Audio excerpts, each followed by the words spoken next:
बहुत धन्यवाद। आज आप एक ऐसे गांव में आए हैं जहां पर मुख्यतः भारत बसता है। This person and more in villages like this. So by you coming here, you will experience that other India which we have been talking about. और आपके आने से भी यह भूमि पुण्य होती है। आपके पहले लगभग 8,000 यात्री आए हैं। आपको जान के खुशी होगी कि उन सब का नाम पीछे उल्लेखित है। समझते थे कि यात्रा थोड़ी कंफर्टेबल हो रही है, तब हम आपको फिर से डिस्कम्फर्ट में ला रहे हैं। We are deliberately displacing you again because learning starts when you are displaced. You have already become comfortable.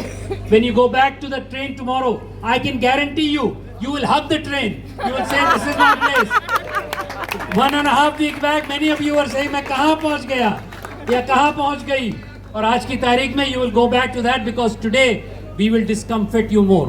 आप लोग जमीन पे सोएंगे, आप लोग ठंड पे सोएंगे, लेकिन आप लोग असली भारत से जुड़ेंगे, ये बहुत आवश्यक है। इसीलिए एक बार मेरे साथ बोलिए, भारत माता की, भारत माता की। दोस्तों, यह गांव बहुत महत्वपूर्ण है मेरे लिए, क्योंकि कुछ हद तक मेरी अम्मा ने करीब 20 साल पहले यहीं जागृति की स्थापना की थी, और 17 या 18 साल पहले मैंने आशुतोष के साथ जागृति यात्रा का जो चयन किया था वो इसी संस्था के नाम से था। So to a certain extent, a lot of what you talk about in Jagriti, what you have seen, comes from this small village. And this is highly appropriate because I think the future of India doesn't necessarily reside in all the very big cities which essentially the British created. This is a Krantikari Kshetra. This is where you could see Mangal Pandey, Lakshmi Bai come from. In 1857, the first war of independence came from this region, which is why this region is poor. कई लोग बोलते हैं यहाँ तो बुद्ध भगवान की नगरी है, यहाँ तो रामचंद्र जी थे, कबीर यहीं से आए, तो ये क्षेत्र इतना पिछड़ा क्यों है?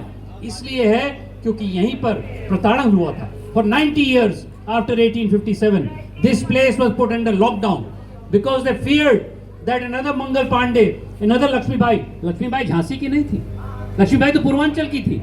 उनका जन्म तो यही हुआ था। भरची ढाल कृपाण कटारी उसकी वही सहेली थी, शी वाज फ्रॉम पूर्वांचल। तो किस प्रकार से हम लोग अपने क्षेत्र, ऐसे क्षेत्रों को आगे ले जाएंगे? Again with heartfelt confidence, I kind of welcome you to this village. You will go through some difficulties. I'll explain that in a minute, but I think you'll also see the real India. इस असली भारत में आप सभी का तहे दिल से स्वागत है, अभिनंदन है।